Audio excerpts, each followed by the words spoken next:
Est-ce que vous avez mon écran?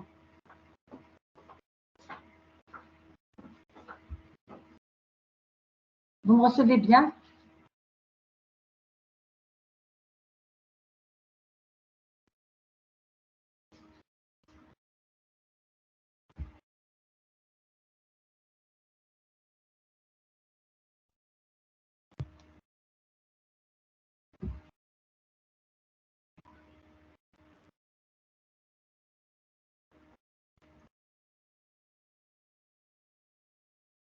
Est-ce que vous m'entendez? Vous êtes là? Oui, madame, je vous entends.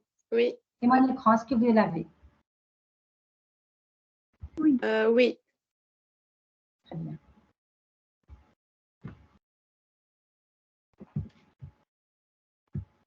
C'est bon? Donc, on va démarrer cette séance de cours. Bonsoir tout le monde. Bonsoir, madame. Bonsoir. Donc, on va traiter le dernier chapitre. J'espère que je vais finir en cette séance. Si je n'arrive pas à finir cette partie-là, on va faire une petite demi-heure ou bien 40 minutes, une autre séance. On va voir l'état d'avancement en fonction de la manière dont vous allez comprendre et du temps que ça prendra. D'accord? Donc, on va entamer le dernier secteur vasculaire qui correspond au système veineux, les veines. Donc, j'en ai parlé. Donc, vous avez beaucoup de notions sur le système veineux. Là, on va procéder par comparaison avec le système artériel. On a vu, donc, on est parti du cœur, de la paroi cardiaque. Les plus gros vaisseaux qui démarrent du cœur, c'est-à-dire l'aorte et ses ramifications. On a atterri au niveau des organes, plus précisément au niveau des réseaux capillaires, échange gazeux, respiratoire et nutritif. Et puis là, on va repartir on va sortir des organes, des tissus, on va les quitter via un autre système vasculaire qu'on appelle le système veineux, les veines, qui correspondent à des conduits vasculaires sanguins qui vont ramener du sang, des tissus, des organes vers le cœur. Donc là, c'est le chemin inverse qui sera fait par ce système vasculaire et on va procéder par comparaison avec les artères correspondantes, bien sûr. Donc, tout comme on a vu, on est descendu des grosses artères, moyennes artères, petites artères, on aboutit dans le réseau capillaire. Et avant d'atteindre les capillaires, on était au niveau des segments précapillaires, toutes petites artères, ramifications artériolaires. Et là, il y aura une fusion, si vous voulez, des capillaires pour donner les premiers segments, les tout petits segments. Cette fois-ci, c'est le contraire qui va se faire. On va partir des plus petits vers les plus gros vaisseaux veineux, c'est-à-dire qu'on va partir des veines, des segments post-capillaires qui correspondent à des veines qu'on appellera vénules, aux petites veines, aux plus petites veines qu'on appellera vénules. On va remonter pour venir vers le cœur jusqu'à atteindre et ça va se rassembler, jusqu'à fusionner pour donner les plus grosses veines de notre corps, les 24 supérieures et les 24 inférieures qui vont atterrir dans le cœur. Donc là, par définition, les vaisseaux, les veines, ce sont les vaisseaux, les conduits vasculaires qui vont ramener du sang des organes vers le cœur. Ils véhiculent le sang sous faible pression, et là c'est de la physiologie juste pour vous mettre dans le bain, à vitesse qui est assez réduite. Ce sont des vaisseaux réservoirs puisqu'ils ont une grande capacité, ils comportent beaucoup de sang par rapport aux artères. Et là, on vous dit que ce sont les vaisseaux qui naissent du lit capillaire. Le lit capillaire ou bien le réseau capillaire. C'est la zone, la région où se trouve le réseau capillaire qu'on appelle également le lit capillaire. Donc, et ils vont naître, bien sûr, la naissance, c'est veines, elles vont naître, c'est les veines juste les segments après les capillaires, c'est-à-dire c'est les veines post-capillaires, les vénules, plutôt les vénules post-capillaires. Et je vous en ai déjà parlé, on a dit que toujours la comparaison d'une veine à une artère, elle se fait dans le même domaine, dans le même étage, dans le même compartiment et dans la même zone. On ne peut pas comparer l'incomparable. Donc, la veine et l'artère correspondante, quand je les compare, je vais comparer la veine à l'artère, la vénule à l'artérielle, et ainsi de suite. Et je vous l'ai déjà dit, le calibre des veines est toujours plus gros par rapport à celui de l'artère correspondante. Et par contre, en ce qui concerne la lumière, c'est-à-dire le contour de cette veine, il est toujours plus gros, plus large, le diamètre est plus grand, et cette lumière, elle est irrégulière comparativement à celle de l'artère qui présente une lumière plus petite, mais plus régulière, assez régulière, puisque ce sont des vaisseaux de résistance. Et on rajoutera à cela que, quelle que soit la veine ou la vénule dont je parle, si je la compare à l'artériole ou l'artère correspondante, je trouverai que la paroi veineuse ou vénulaire est toujours plus mince que celle de l'artère ou de l'artériole correspondante. Ça va? Là, c'est les généralités concernant les veines. Ça va, Yavesh? Je continue? Oui, madame, ça va. OK. Donc là, je prends, c'est très schématique. Voici un réseau OLI capillaire. La naissance, donc c'est le segment précapillaire, c'est l'artériole terminale, c'est le dernier segment de l'artériole terminale. Une petite représentation schématique de sa structure pariétale, de la paroi. Donc là, regardez, on a une lumière régulière avec une paroi relativement épaisse comparativement à celle du segment post-capillaire, c'est-à-dire de la vénule, qui est plus grande, la lumière est plus grande, mais elle est irrégulière et elle est beaucoup plus fine, parce qu'en fait, au départ, la paroi de la vénule, on ne parle même pas des trois tuniques, intima, média, adventice séparément. Parce qu'en fait, les trois tuniques, tellement elle est fine, la paroi de la vénule, on confond les trois tuniques intima, elles sont confondues parce qu'elle est assez mince, cette paroi. Elle se limite à un endothélium, plus quelques fibroblastes, plus quelques fibres musculaires lisses sans plus. Donc, il n'y a pas lieu de parler d'une intima, une média, une adventice bien distinguable comparativement à la paroi artériolaire où on note les trois couches séparément de façon bien distincte. D'accord? Pour la vénule, c'est vrai qu'il y a les trois tuniques, mais elles se confondent tellement la paroi est assez fine. OK? Regardez ici un schéma représentatif d'une comparaison entre une artériole et la vénule correspondante. Regardez l'artériole avec une lumière bien régulière, plus petite que celle de la vénule qui présente une lumière déformable, hein, une lumière qui est irrégulière et déformable, avec une paroi aussi qui est déformable, mais qui est assez fine comparativement à la paroi de l'artériole correspondante. Voilà. Regardez là, elle est assez fine de telle sorte que l'on ne puisse pas vraiment nettement distinguer de façon très nette les trois tuniques. En réalité, c'est le cas. Okay. Regardez ici, c'est une microphotographie. On a une artère, une artériole, avec une vénule. Regardez ici le diamètre, le contour qui est régulier de la lumière vasculaire, artériolaire. Regardez les trois tuniques, intima, l'endothélium, hein, la média qui est assez épaisse au niveau de l'artériole, l'adventice. Et là, regardez, on note quand même une paroi assez fine pour la vénule avec une lumière assez grande et irrégulière, déformable. Pareil, dans cette microphotographie, ce qu'il y a à l'intérieur, c'est du sang. Le bleu rouge, c'est du sang. Là, regardez la paroi qui est déformable et irrégulière et assez fine. Regardez cette paroi. Regardez celle-ci. Le diamètre, l'épaisseur de la paroi. Hein, il y a une nette différence entre les deux parois, artériolaire et veineuse. C'est bon? Regardez ici. Oui.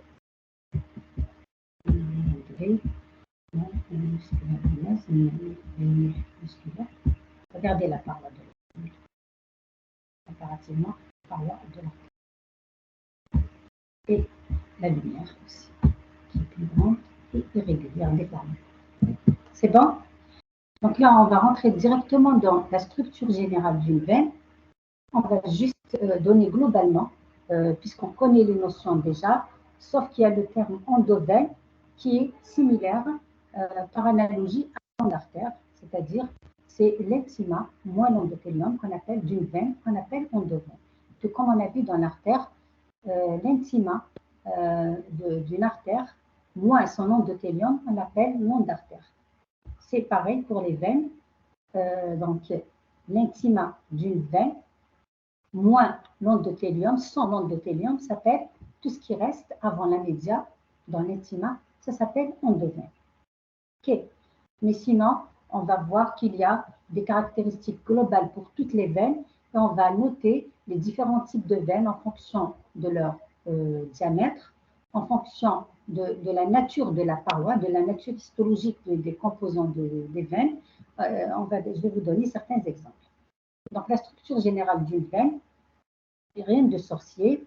Quand on passe à l'observation en microscopie optique d'une paroi veineuse, on distingue les trois tuniques habituelles classiques que vous connaissez maintenant, l'intima, la média et l'adventice dans l'ordre chronologique des choses. Dans un premier temps, l'intima est faite d'un endothélium qui correspond toujours à une petite assise, une seule couche de petites cellules polygonales qui reposent sur une lame basale. Nous avons l'endoveine qui est située sous l'endothélium avec une couche sous-endothéliale qui est assez réduite. Cette endoveine, elle est assez réduite. Elle est faite en général d'une couche sous-endothéliale qui est faite d'un tissu conjonctivillage et souvent cette couche sous-endothéliale peut être suivie d'une lame élastique interne qui n'est pas assez évidente. Ça dépend de la veine que j'étudie, mais si je la compare, quel que soit le secteur où je réalise ma coupe, quand je prends cette veine ou vénule et je la compare à l'artère ou l'artériole correspondante, toujours la limitante élastique interne, c'est-à-dire celle qui sépare la membrane élastique interne qui sépare l'intima de la média, elle est toujours moins évidente, moins distinguable que celle de l'artère qui lui correspond. En d'autres termes, cela signifie que la limitante élastique interne, elle est peu distinguable. Elle n'est pas assez nettement visible en microscopie optique, en général. En ce qui concerne la média, bien sûr, cette média, elle va varier selon le calibre de la veine, s'il s'agit d'une grosse, moyenne, petite veine, mais en gros, elle est tout le temps, elle est dans sa nature histologique, dans la nature histologique, c'est-à-dire la structure pariétale de la média, la structure histologique de la média, on retrouve toujours du tissu conjonctif fibreux et avec, on note une richesse en fibres élastiques. Et aussi, on retrouve des fibres musculaires lisses au niveau de cette média. Par contre, ici, la limite à la frontière entre la média et l'adventice, nous avons la limitante élastique externe qui est peu apparente, et bien sûr toujours par comparaison avec l'artère correspondante. Elle est peu apparente comme elle peut être carrément inexistante pour les plus petites veines. Pour la dernière couche, l'adventice, elle est assez épaisse. On vous dit qu'elle est souvent plus épaisse que la média. Qu'est-ce qu'elle comporte, cette adventice? Donc, c'est l'adventice classique, mais on note l'existence de forts trousseaux collagènes qui s'installent en longueur, longitudinaux, avec des fibres élastiques. Donc, nous avons des fibres de collagène assez épaisses qui forment des trousseaux de collagène. Et nous avons des fibres élastiques. On peut y trouver également des fibres musculaires lisses. Et nous avons, évidemment, pour les grosses veines, des vasas vasorum et les grosses et les moyennes veines, des vasas vasorum et des nervi vasorum. Donc, cet adventice est innervé et vascularisé. Voilà. Je continue. Oui, madame. Donc, très bien. Donc, dans la classification des veines, on va voir qu'on peut travailler de différentes manières. On peut les classer en fonction de leur taille, en fonction de leur structure pariétale et en fonction de leur topographie par rapport au cœur, c'est-à-dire leur localisation par rapport au cœur. Il y a des veines dans l'étage infracardiaque, supracardiaque, ainsi de suite.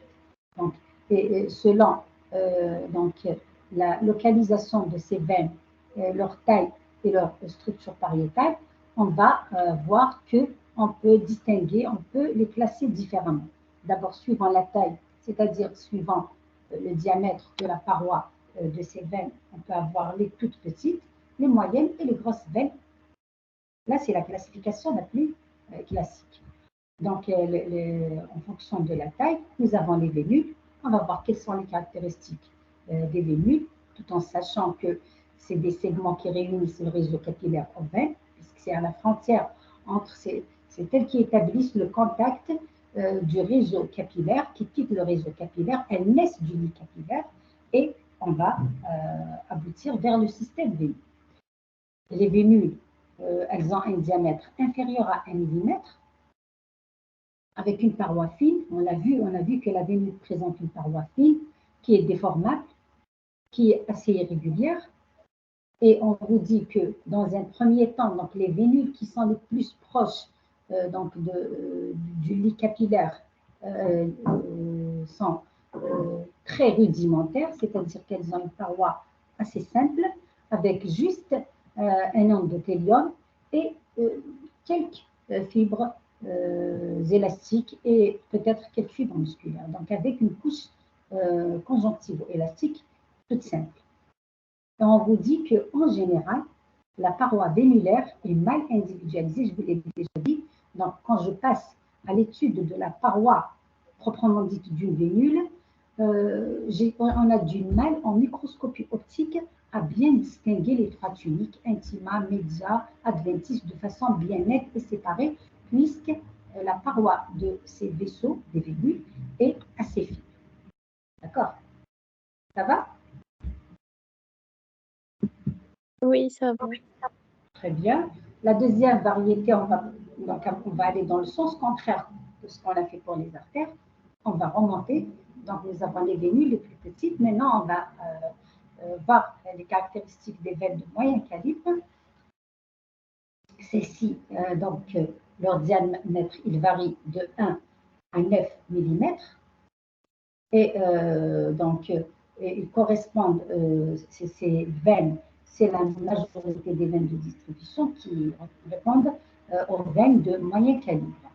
Et on vous dit qu'au niveau des veines de moyen calibre, en général, on peut noter la présence, l'apparition de la limitante élastique interne entre l'intima et la média.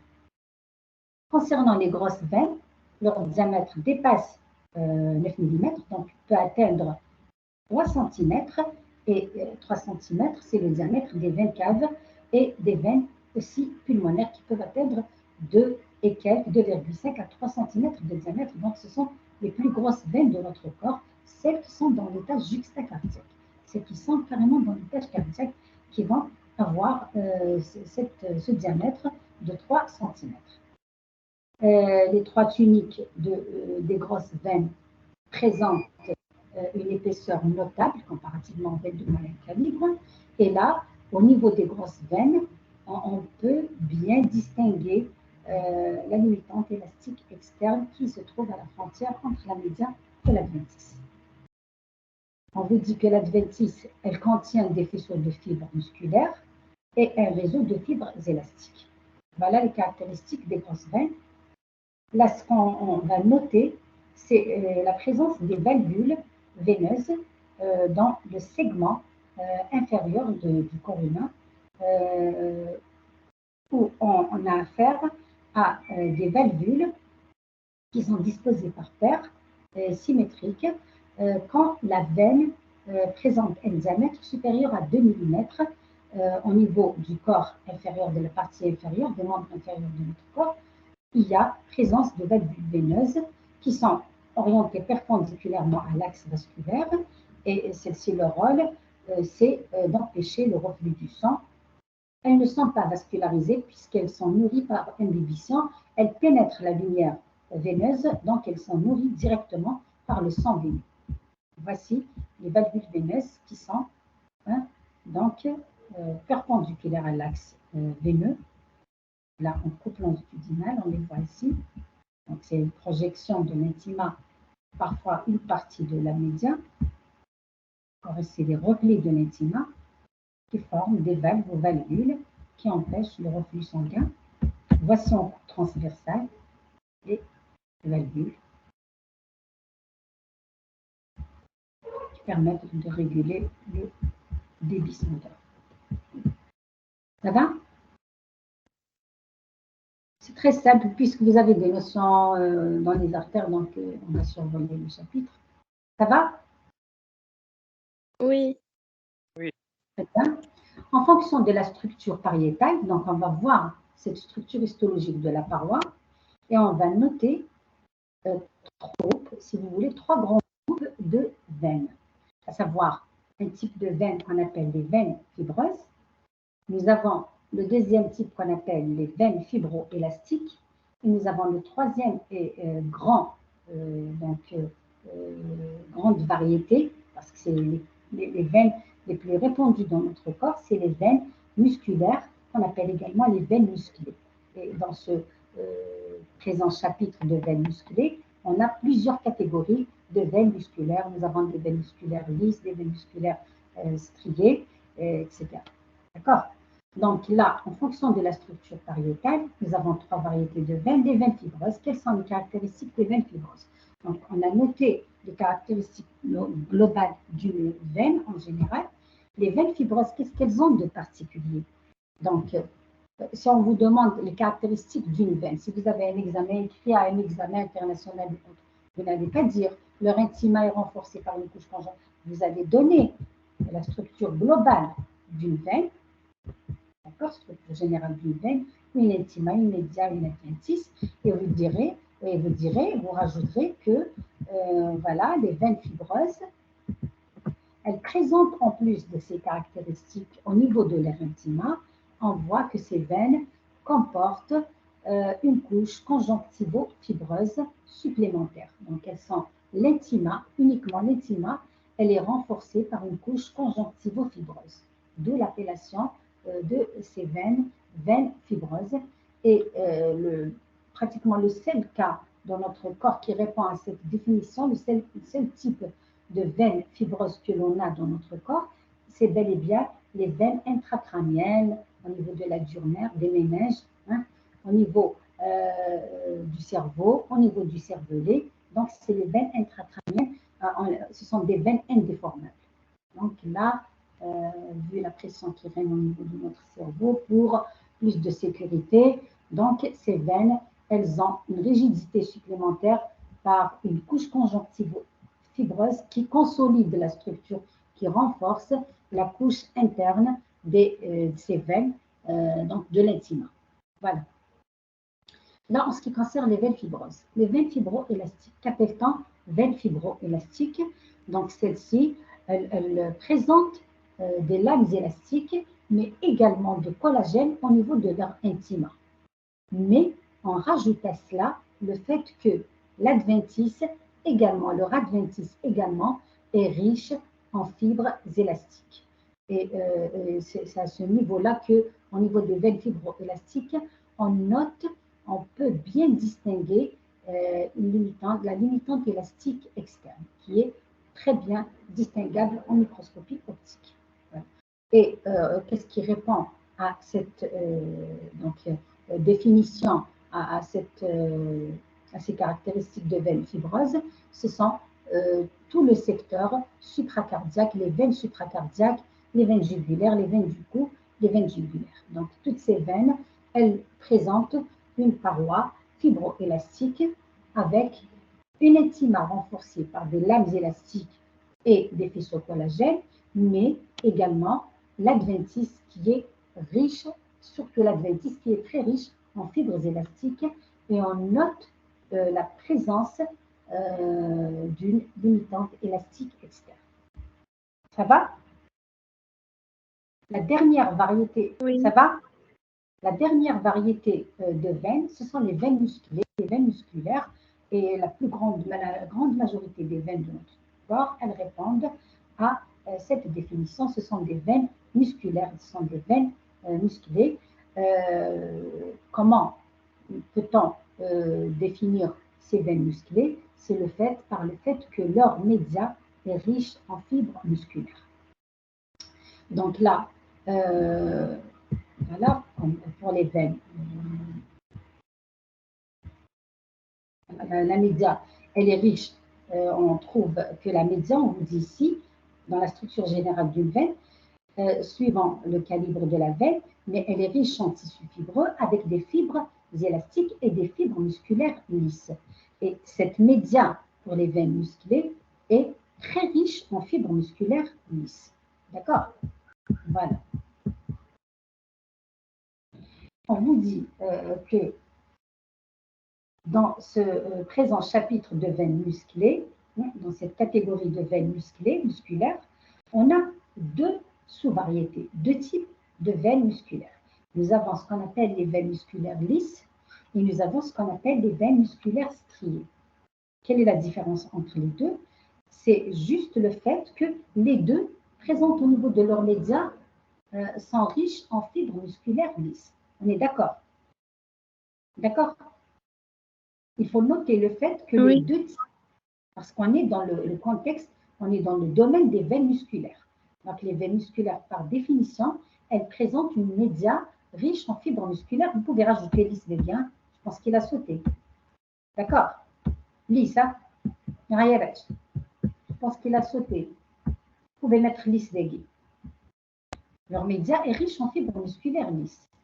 Qu'est-ce qui nous permet de distinguer ces deux types? C'est le fait que on a donc deux variétés, veines musculaires lisses et les autres, on les appelle les veines musculaires striées. C'est quoi la différence entre les deux? C'est que les veines musculaires lisses, elles ont une musculature lisse au niveau de la média. D'accord? Donc, c'est le cas des veines musculaires classiques, qu'on appelle veines musculaires lisses. Par contre, et puis, c'est le secteur le plus répandu dans notre corps, le plus étendu du système veineux. Donc, les veines musculaires à musculature lisse, ou bien les veines musculaires lisses, comportent une média qui est riche en fibres musculaires lisses. Pareil pour les veines musculaires striées, elles aussi, elles ont une média riche en fibres musculaires lisses. Par contre, ce qu'elles ont de particulier, celles-ci, c'est le fait que, au niveau de leur adventice, nous retrouverons des fibres musculaires striées.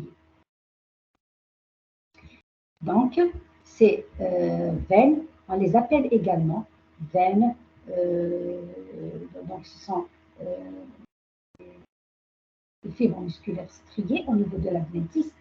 Et à votre avis, quelle veine pourrait répondre à cette définition? C'est bel et bien les veines qui sont proches du cœur, c'est-à-dire les veines qui comportent des fibres musculaires de type myocardique. Donc, c'est le secteur, c'est les veines du secteur juxtacardiaque et plus précisément, c'est les veines, c'est les segments terminaux des veines caves et des veines pulmonaires qui répondent à cette définition, c'est-à-dire qui comportent au niveau de leur adventice, en plus du fait que au niveau de leur média, elles comportent des fibres musculaires lisses, elles comportent des fibres musculaires striées au niveau de leur adventice. Ça va? Est-ce que vous avez compris ce que j'ai raconté? Normalement, c'est très clair. Ça va. Oui. Très bien. Donc là, très schématiquement ici, là, c'est en général. Dans ce schéma, juste une petite représentation. C'est quoi? Qu'est-ce qu'on appelle les léomyocytes? C'est quoi les léomyocytes?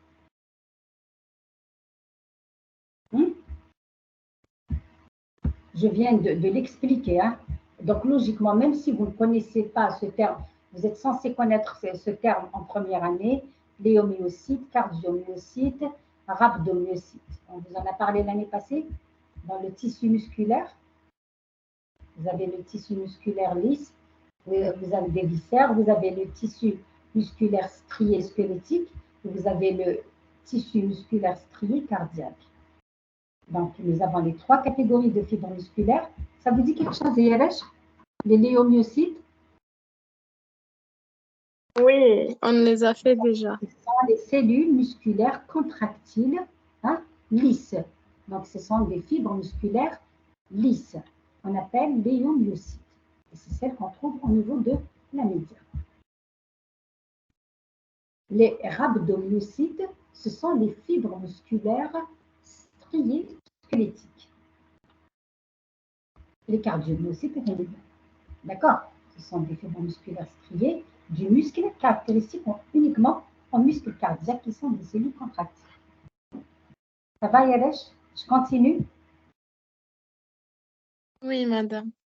Regardez dans la représentation schématique ici, pour une veine musculaire en général, vous avez au niveau de la média des fibres musculaires lisses. Pour la veine musculaire striée, vous avez au niveau de l'adventice, hein, c'est en coupe transversale, donc on a touché les fibres musculaires striées de l'adventice du secteur juxtacardiaque, veine cave et veine pulmonaire, les segments terminaux. Voilà ici, une veine fibreuse comporte beaucoup de tissus fibreux. Nous avons la valvule veineuse avec un repli de l'endothélium, sa membrane basale, plus des fibres élastiques.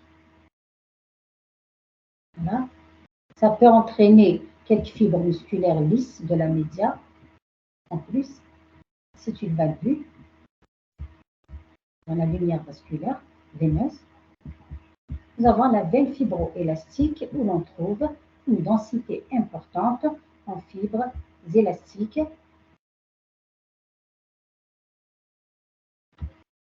et même en fibres collagènes. Voilà. C'est bon? Oui. Là, c'est de l'histophysiologie, si vous voulez. On vous dit qu'en fonction de la topographie par rapport au cœur, la topographie signifie leur localisation par rapport au cœur, en fonction de leur rôle physiologique, physiologiquement parlant, on a 2 types de veines. Nous avons une catégorie de veines qu'on appelle les veines réceptives. Ça, je vous le rajoute pour que si en physiologie on vous parle de veines réceptives, vous allez me dire, madame, c'est quel type? Est-ce que c'est les fibreuses? Est-ce que c'est les musclées? Eh bien, juste pour mettre un peu d'ordre dans vos têtes pour que vous ne soyez pas un petit peu perdus dans l'émotion et la terminologie entre la physio, l'anatomie, l'histologie. Donc, j'ai rajouté ce point-là pour vous. Donc, on a 2 catégories de veines. Sur le plan physiologique, en fonction de leur rôle physiologique, nous avons un type de veine qu'on appelle les veines réceptives. Et celles-ci, elles regroupent toutes les veines supracardiaques qui sont situées dans l'étage supracardiaque. Donc, évidemment, il s'agit des veines fibroélastiques proches du cœur et les veines de l'étage supérieur, donc intracrâniennes, les veines fibreuses. Et nous avons la deuxième catégorie de veines, on les appelle les veines propulsives. Qu'est-ce qu'on appelle veines propulsives? Ce sont toutes les veines qui donc permettent le retour du sang et celles-ci en luttant contre la pesanteur. Donc c'est pratiquement la grande majorité des veines musclées, des veines à musculature. D'accord? Les veines musculaires. Et je vous ai donné certains exemples pour que vous compreniez cette notion de veine propulsive. Nous avons dans ce présent chapitre de veines propulsives, ce sont des veines musclées, mais nous avons plusieurs types. Nous avons ce qu'on appelle les veines fibromusculaires, parce que vous allez trouver en physiologie, c'est pour ça que je vous ai mis un petit peu d'ordre. Donc, nous avons des veines qu'on appelle veines fibromusculaires, à prédominance collagène. Celles-ci, on les retrouve en profondeur, c'est les veines profondes des bras, par exemple. Nous avons ce qu'on appelle les veines musculaires, tout court. Ces veines musculaires, ce sont des veines très musclées, c'est les veines des muscles, donc c'est les muscles des membres inférieurs. C'est les veines musculaires des muscles des membres inférieurs. Nous avons ce qu'on appelle aussi les veines hypermusculaires. Là, ces veines hypermusculaires, c'est un cas un petit peu particulier que l'on trouve au niveau des lobules hépatiques, précisément au niveau du foie, donc des lobules hépatiques. Et pourquoi on les appelle hypermusculaires? Parce que s'il y a lieu de parler de hypermusculaires, c'est les veines musculaires des membres inférieurs qui sont les plus musclées. Ce n'est pas par rapport à ça, c'est par rapport au fait que leur paroi est très très riche en fibres musculaires, de telle sorte à ce que ça forme une gaine de fibres musculaires et lesquelles forment des sphincters musculaires assez denses surtout. Donc ça forme comme de véritables sphincters pour réguler le flux sanguin et on les retrouve précisément au niveau des lobules hépatiques, ce qu'on appelle les veines sus-hépatiques, c'est-à-dire celles qui sortent des lobules hépatiques. Inch'Allah, on va voir ces veines dans le chapitre foie et voie biliaire extra-hépatique. Ça va, Yeresh, je continue. Le dernier exemple de veine musculaire, Oui, madame. très bien, c'est ce qu'on appelle les veines à musculature cardiaque. Hein, et là, je ne vous apprends rien. Donc, c'est toutes les veines du segment juxtacardiaque, les veines caves et les veines pulmonaires. On va noter sous forme de petites remarques par rapport à la nutrition des veines. Elle s'effectue, bien sûr, pour les plus grosses, dont le diamètre dépasse 1 mm, 1 mm comme pour les artères. Bien sûr, elles s'effectuent par les vaisseaux nourriciers, de petits vaisseaux nourriciers qui se trouvent au niveau de l'adventice, qui est richement vascularisé et innervé. Et on trouve beaucoup plus de vas-à-vasorum au niveau de l'adventice des veines parce que la veine, elle comporte du sang veineux appauvri en oxygène. Donc, c'est l'adventice de ces veines présente plus de vaisseaux nourriciers pour pouvoir nourrir toute l'épaisseur des veines. Voilà. Ça va? Oui. Je continue, donc je vais rentrer dans le système lymphatique. Et en ce qui concerne les vaisseaux lymphatiques, on ne va pas traiter le détail des vaisseaux lymphatiques, c'est juste une petite, c'est des petites notions très très générales, très simplifiées sur le système lymphatique. C'est le réseau de vaisseaux et de ganglions lymphatiques. Là, une représentation schématique pour le système lymphatique. Sur le chemin de ces vaisseaux lymphatiques, vous voyez des petites boules comme ça, qu'on appelle les nœuds ou bien les ganglions lymphatiques, qui correspondent à de petits, tout petits organes de la taille d'un petit pois qui se retrouvent sur le chemin des vaisseaux lymphatiques. On les retrouve au niveau de certaines zones bien particulières et c'est des organes où il y a une population de cellules immunitaires, des LB, des LT, des macrophages, etc., pour pouvoir donc ramener les cellules immunitaires là où il faut, quand il faut, dans notre corps. Donc, ces détails-là, c'est de l'immunologie si vous voulez, mais on va voir juste succinctement la structure de ces vaisseaux sanguins lymphatiques qui ont une structure similaire à celle plutôt semblable à celle des veines, je vous l'ai déjà dit. Donc, si je parle du plus petit vaisseau lymphatique de l'ordre de la microscopie électronique, il s'agira des capillaires lymphatiques, tout comme on a des capillaires sanguins qui vont donc partir des espaces interstitiels au niveau des tissus conjonctifs pour récupérer l'excès de liquide de cette lymphe, qui va être véhiculé par la suite vers qui va donc aboutir dans les vénules lymphatiques, on ne dira pas artérioles lymphatiques, je vous l'ai déjà dit, je vais le répéter. Pourquoi? Tout simplement parce qu'il y a une similitude, une ressemblance dans la structure histologique de ces vaisseaux lymphatiques. Leur structure histologique nous rappelle celle des veines du système veineux, non pas celle du système artériel, d'une part, et d'autre part, le retour lymphatique, il se fait comme le retour veineux. Donc, ça va être acheminé vers le système. D'ailleurs, la lymphe, elle va rejoindre le système veineux au niveau des grands troncs lymphatiques. Donc, elle va être déversée dans la circulation veineuse par la suite. Ces détails, c'est de la physiologie. Donc, juste un petit rappel en ce qui concerne la circulation de cette lymphe dans les vaisseaux lymphatiques. Elle ne s'est fait pas, je l'ai déjà dit aussi, grâce à une pompe centrale comme celle de la circulation sanguine, le cœur. Donc, ce n'est pas le cœur qui permet les mouvements ou bien la circulation de la lymphe, c'est beaucoup plus les mouvements de notre corps, la vasodilatation et la vasoconstriction des vaisseaux veineux et artériels et les mouvements du diaphragme. Et d'ailleurs, la circulation de la lymphe, le drainage de cette lymphe qui prend naissance au niveau des espaces interstitiels conjonctifs des tissus et des organes, elle est en mouvement assez ralenti comparativement au mouvement du sang, ça vous le savez.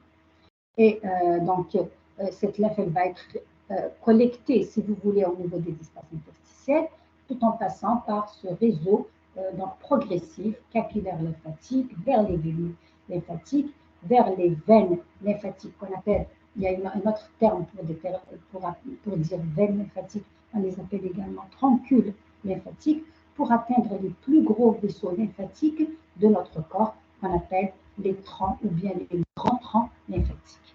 Voilà pour la configuration globale concernant, c'est-à-dire l'organisation générale du système lymphatique en termes techniques, si vous voulez, les appellations, la terminologie qu'on adapte pour parler des différents conduits vasculaires qui constituent le système lymphatique. On vous dit que le système vasculaire lymphatique draine la lymphe qui prend naissance dans les espaces conjonctifs des tissus et des organes. De là, il gagne différents segments composant ce système lymphatique. On vous rajoute sous forme de petites remarques, c'est à savoir, on ne va pas dire pourquoi ou autre, mais sachez uniquement qu'au niveau de notre corps, nous avons certains organes et certaines structures qui ne sont pas pourvues de vaisseaux lymphatiques. Exemple, les épithéliums, ils ne comportent pas de vaisseaux lymphatiques. Tous les épithéliums. Au niveau du cartilage non plus, on ne trouve pas de vaisseaux lymphatiques. Non plus au niveau de la moelle osseuse hématogène rouge, nous n'avons pas de vaisseaux lymphatiques. Au niveau de la rate, il n'y a pas de vaisseaux lymphatiques.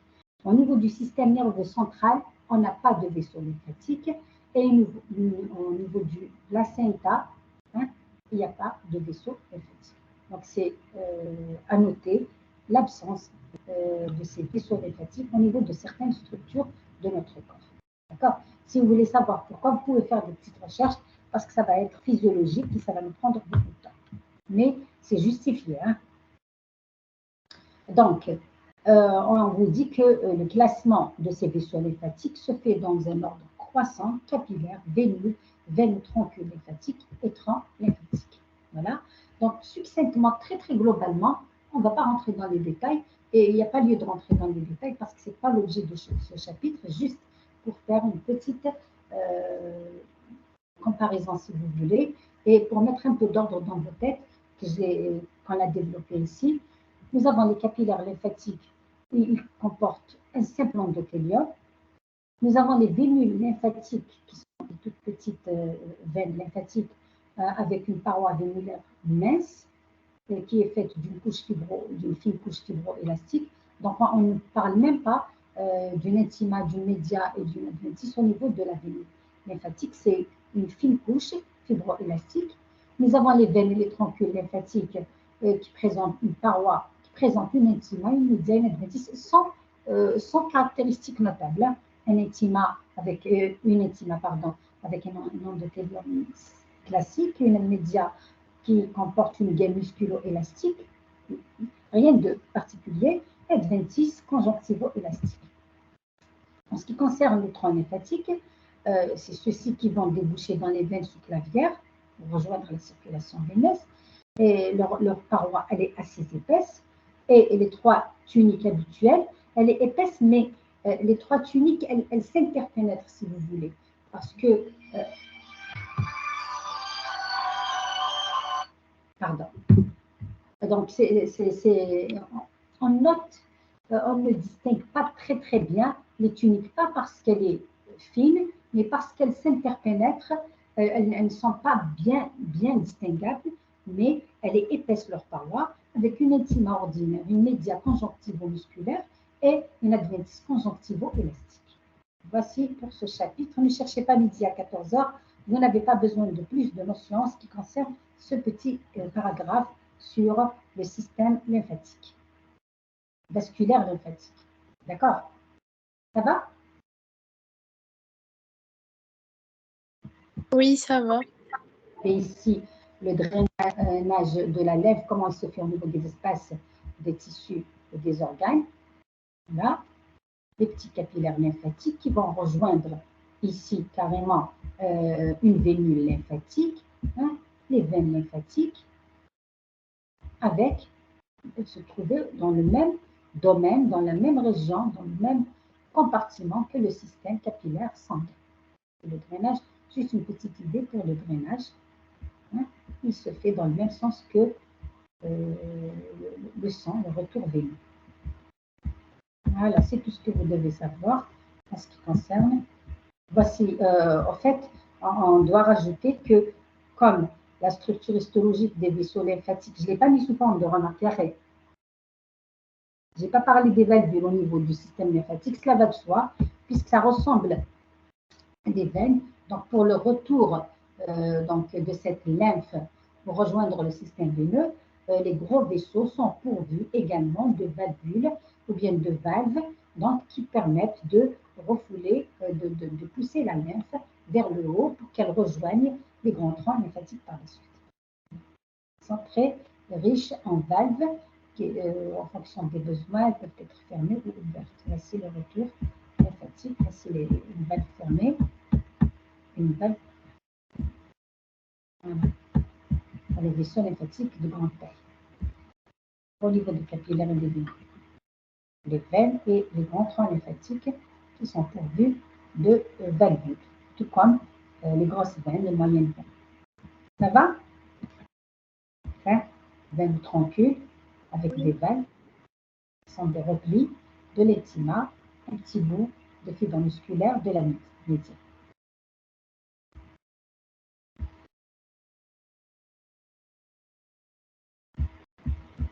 La même chose. Voilà.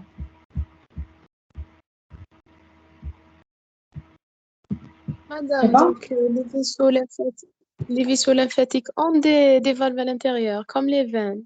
Puis, c'est ce que je disais, puisque, oui, c'est ce que je viens de dire, les vaisseaux lymphatiques qui sont d'assez grande taille, qui dépassent les 2 mm, ils sont pourvus de valves qui permettent de refouler cette lymphe, de l'aider à aller vers le haut, à remonter.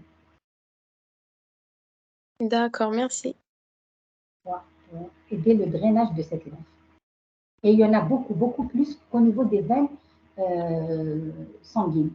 Au niveau des veines lymphatiques, il y a beaucoup plus de valvules parce que la lymphe, elle est quand même assez lourde et le mouvement de la lymphe, il se fait de façon plus ralentie que celle du sang. Donc, pour pousser cette lymphe, pour drainer cette lymphe vers le haut, il faut plus de valves ou de valvules lymphatiques.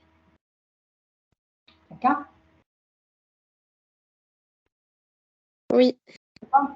Très bien, ça y est, c'est bon pour le système lymphatique. On va rentrer dans le développement de l'appareil circulatoire. Donc, on va finir ce chapitre, Inch'Allah. C'est un peu d'histogénèse. C'est quoi histogénèse? C'est-à-dire, c'est un aperçu global du développement embryonnaire de certaines structures pour aboutir à la formation des composants de ce présent chapitre. Quels sont les composants de ce chapitre qu'on vient d'étudier? C'est le cœur et les vaisseaux sanguins et lymphatiques. Donc, nous, on va partir de certaines ébauches au niveau embryonnaire et on va aboutir à la formation des structures que vous connaissez en histologie de cet appareil cardiovasculaire. C'est ça l'histogénèse, c'est-à-dire la genèse, la formation des tissus du chapitre du système étudié en histologie. Développement embryonnaire, histogénèse. Donc, on vous dit en gros ce qu'il y a lieu de noter. Je ne sais pas de l'embryologie, je ne vais pas rentrer dans les détails embryologiques, mais je vous donne certaines notions de base à connaître. Donc, il y a des cellules primitives qui sont à l'origine de la naissance des différentes donc, cellules du système vasculaire sanguin. Hein, c'est des cellules primitives, c'est des îlots sanguins cellulaires primitifs qui sont à l'origine donc de la formation des parois, de la paroi cardiaque et des parois vasculaire. Donc là, on vous dit que l'ensemble de l'appareil circulatoire se développe à partir du mésoderme intra- et extra-embryonnaire. Chez un embryon de 5 mm à peu près, qui ne dépasse pas les 20 jours, donc nous notons la naissance des toutes premières cellules, des tout premiers vaisseaux, si vous voulez, les ébauches des tout premiers vaisseaux qui vont naître au niveau du mésoblaste intra- et extra-embryonnaire. Donc, les premiers vaisseaux vont apparaître vers le 18e jour du développement embryonnaire sous forme de cellules mésenchymateuses qu'on appelle les îlots primitifs vasculo-sanguins primitifs. Donc, c'est ce qu'on appelle aussi les îlots angioformateurs. On va voir, c'est-à-dire c'est une population cellulaire, c'est des îlots, des petits groupes cellulaires de cellules mésenchymateuses. Qui dit cellules mésenchymateuses, cela signifie que ce sont des cellules jeunes capables de se différencier, de donner naissance à plusieurs types cellulaires par la suite. Donc, c'est des cellules de genèse, de production, qui sont à l'origine d'autres types cellulaires, de plusieurs, un ou plusieurs types cellulaires. C'est des cellules mésenchymateuses qui ont reçu le nom d'îlots vasculo-sanguins primitifs. On les appelle également les îlots angioformateurs. Ils ont reçu le nom des auteurs qui ont découvert ça, les îlots de Wolf et Ponder. Comment ça se passe? Regardez, ici au niveau de l'embryon, celui-là c'est l'embryon. Après, au niveau des différentes couches, mésoblastes intra- et extra-embryonnaires, les cytocèles, la cavité amniotique, etc. Je ne vais pas rentrer dans ces détails. Donc, dans le mésoblaste intra-embryonnaire et tout autour donc de la cavité amniotique primaire, nous avons des petits poules cellulaires, des îlots cellulaires primitifs qui apparaissent par-ci par-là, hein, chez l'embryon, un peu partout, hein, tout autour de cet embryon primitif, vers le 18e jour du développement embryonnaire. On note l'apparition de plusieurs poules cellulaires qu'on appelle, c'est des groupes cellulaires angioformateurs. On les appelle aussi les îlots de Wolf. C'est clair? Voilà, juste un petit aperçu. Regardez ici, très schématiquement, qu'est-ce qui se passe au niveau de ce mésoblaste. À l'origine, nous avons des cellules mésenchymateuses. Par la suite, apparition de ces îlots angioformateurs qu'on appelle îlots sanguins primitifs. Et voici 1, 2, très schématique. Et qu'est-ce qui va se passer par la suite? Ça va évoluer. On va voir ce qui va se passer.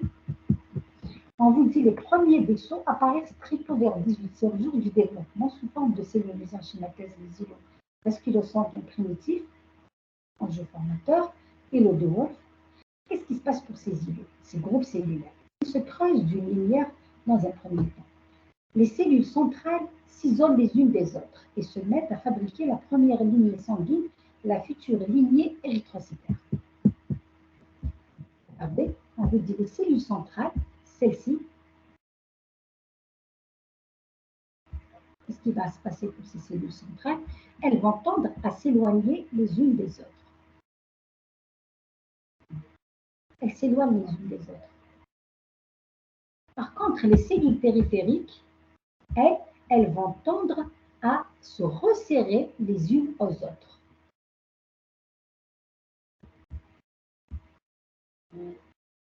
Les cellules périphériques, on les appellera cellules endothéliales. C'est celles-ci qui vont donner l'endothélium vasculaire. Les cellules centrales, dans la lumière de cet îlot, de ce groupe de cellules, ça va donner naissance aux cellules sanguines primitives de la lignée érythrocytaire, c'est-à-dire c'est les globules rouges primitifs qu'on appelle les hémoblastes. On va le voir tout de suite. Regardez. On vous dit les cellules centrales s'isolent les unes des autres et se mettent à fabriquer la première lignée sanguine, la future lignée érythrocytaire. C'est-à-dire que cette première lignée sanguine, ce sont des globules rouges primitifs, mais au départ, ces cellules, elles étaient nucléées. Donc, c'est les cellules souches de la lignée érythrocytaire, c'est-à-dire des globules rouges qui vont naître par la suite après avoir perdu leur noyau pour devenir des globules rouges anucléés. D'accord? Par la suite, pour évoluer ici. N'oubliez pas que ce n'est pas de l'histologie, on est en embryologie maintenant. C'est le développement embryonnaire. Qu'est-ce qui va se passer pour les cellules périphériques? Donc, ces cellules centrales, elles ont un nom, on les appelle les hémoblastes, on les appelle également les hémangioblastes.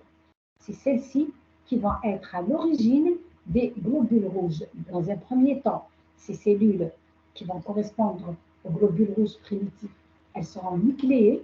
Par la suite, elles vont perdre, lors de leur différenciation, elles vont perdre leur noyau pour donner naissance qui pourrait être à l'origine de la lignée carrément érythrocytaire, c'est-à-dire les globules rouges anucléés que l'on a dans notre corps. Voilà en ce qui concerne les cellules centrales, ces îlots sanguins. Les cellules périphériques, qui ont reçu le nom d'angioblastes, celles-ci, elles se rapprochent les unes des autres, elles s'insèrent pour former donc les premières cellules endothéliales. Et ces premières cellules endothéliales, elles vont être à l'origine des tuniques internes de quoi? Parce que là, on est chez un embryon de 18 jours, 21 jours, un peu plus. Donc, ça va tapisser la lumière interne des vaisseaux. Et quel autre gros vaisseau complexe qui comporte aussi un endothélium et de la paroi cardiaque, c'est-à-dire on aura les tuniques internes, donc l'endothélium des veines, des artères, et on aura l'endothélium de l'endocarde de la paroi cardiaque. Voilà ce que signifie cette phrase. Est-ce que vous avez compris ce que j'ai raconté? Vraiment, c'est très clair. Oui, ça va. Ça va? Est-ce qu'il y a quelqu'un qui n'a pas compris? Ça va? Donc là, vous assistez à la naissance des vaisseaux sanguins, y compris le gros vaisseau sanguin complexe qui est le cœur. Parce que là, les premières tuniques et le sang qui circule dedans commencent à naître de cette manière. Au niveau des îlots de Wolff primitifs qui, dans les cellules centrales, s'éloignent pour donner naissance aux cellules primitives de la lignée sanguine rouge, c'est-à-dire érythrocytaire. D'abord, elles donnent des cellules nucléées, par la suite, elles vont perdre ces noyaux pour donner donc les globules rouges. On appelle aussi érythrocytes. Et les cellules périphériques, elles s'agencent, elles s'insèrent entre elles, elles se serrent, elles s'interpénètrent si vous voulez, elles forment une couche interne à la lumière de ces îlots. Et vous devinerez que cette lumière, c'est la lumière des vaisseaux primitifs, veines ou artères primitives. Ça peut être aussi la lumière cardiaque du cœur, carrément, puisque le cœur, à l'origine, c'est un gros vaisseau complexe qui s'est formé suite à des remaniements, à des transformations qui ont eu lieu in utero durant la vie embryonnaire pour aboutir à la structure donc finale du cœur avec les 4 cavités. Sachez qu'au départ, le cœur, on a une seule cavité, d'abord une cavité, ensuite 2 cavités, une oreillette primitive et un ventricule primitif avec un sinus veineux et un tronc artériel. Et par la suite, il y aura des remaniements qui vont faire de telle sorte à ce qu'il y aura scissure, donc des formations de 2 cavités. Ça va scinder la cavité primitive, l'oreillette primitive, elle va scinder en 2. Donc, il y aura cloisonnement de ce cœur pour donner les 4 cavités que l'on a au niveau de notre cœur à la naissance. C'est bon, Yeresh? Je vous laisse, c'est bon? Oui. Très bien, je continue. Hein?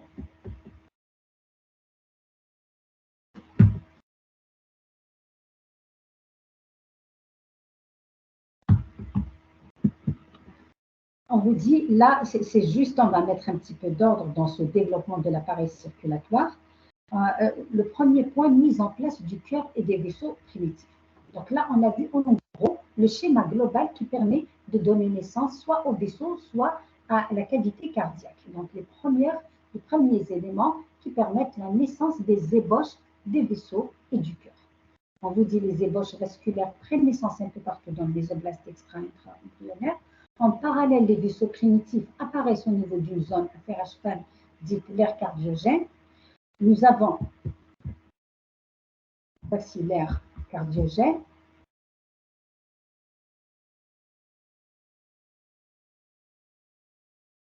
Voilà cette zone où se trouve le cœur. Et tout autour,